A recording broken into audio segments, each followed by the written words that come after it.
మాల బంటి హత్యకు సంబంధించినటువంటి విషయంలో పోలీసులు సరైన సీరియస్నెస్ లేదు అనేది అయితే రోజు రోజు కనబడతా ఉంది. ఎందుకంటే మాల బంటి వాళ్ళ తండ్రి తన ఇంటి దగ్గర ఉన్నప్పుడు ఇద్దరు మనుషులు వచ్చి బెదిరించడం జరిగింది అనే విషయాన్ని వాళ్ళ తండ్రి చెప్తున్నాడు.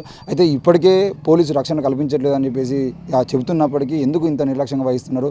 వాళ్ళకు సంబంధించినటువంటి హత్య చేసినటువంటి వ్యక్తులు ఎవరైతే ఉన్నారో వాళ్ళకి సంబంధించినటువంటి మిగతా వాళ్ళని కూడా పోలీస్ స్టేషన్ పిలిపించి ఇలాంటి జరగద్దు అని చెప్పేసి బెదిరించడానికి ప్రయత్నం చేయకపోవడం, అలాగే వాళ్ళ హత్య కేసులో కేవలం ఈ 6 ఉన్నారా, ఇంకా మరికొంతమంది ఉన్నారా, ఒకవేళ ఈ వీళ్ళని జైలుకు పంపిన తర్వాత మిగతా వాళ్ళు ఎవరైనా ఈ కుటుంబ సభ్యులు బెదిరించడానికి ప్రయత్నాలు చేస్తారా అనే కోణంలో కనీసం ఒక్క ఆలోచన కూడా చేయకుండా ఎందుకు పోలీసులు నిర్లక్ష్యం వహిస్తారనే విషయం అర్థం కావట్లేదు. అయితే నిన్న నన్ను బెదిరించారని చెప్పేసి మాల బంటి వాళ్ళ తండ్రి గారు అయితే చెప్తా ఉన్నారు. వాళ్ళని అడిగి తెలుసుకుందాం అసలు ఏం జరిగింది అనే విషయం.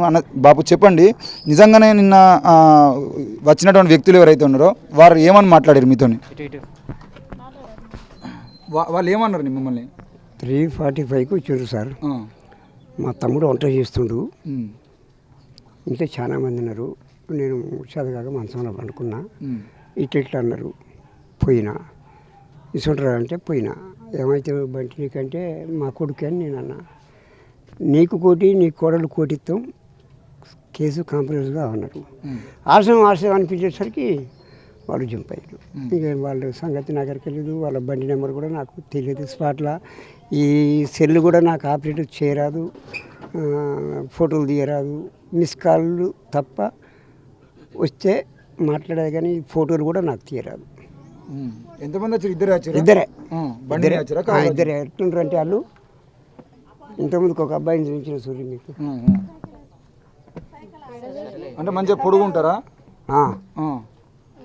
అంటే వాళ్ళు రిక్వెస్ట్ చేసినట్టు అడిగిరా, బెదిరించినట్టు? బెదిరించారు. ఏజ్ 35-40. నల్లగా బ్లాక్ ఉంటారు. ఒకడు బ్లాక్ ఉంటాడు, ఒకడు రెడ్ ఉంటాడు.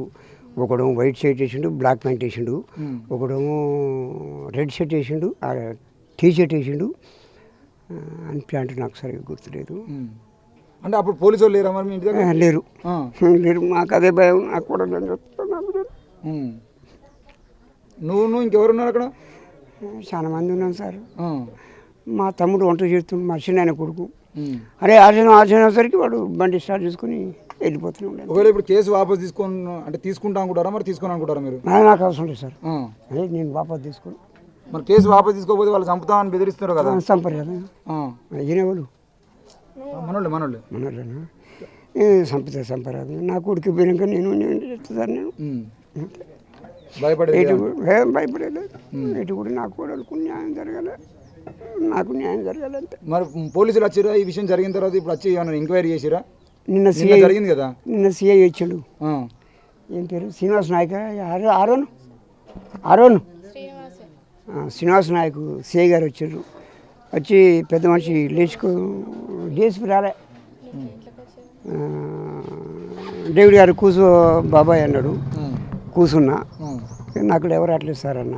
ఆయన చేయబట్టి లేపిండు. అయిందటంటే సరే ఎవరు ఇద్దరు వ్యక్తులు అయితే వచ్చిండ్రు. నీకు కోటి నీ కోడలు కోటితో కేసు కాంప్రమైజ్ కానీ నన్ను బెదిరించారు సార్, లేకపోతే చంపుతాం అని అన్నారు సార్.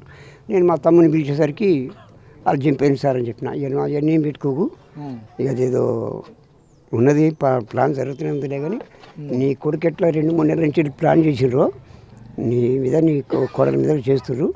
నీ కోడలకు నీకు మేము షెల్టర్ కల్పిస్తామని సిఐ గారు చెప్పారు సార్. చెప్పారు.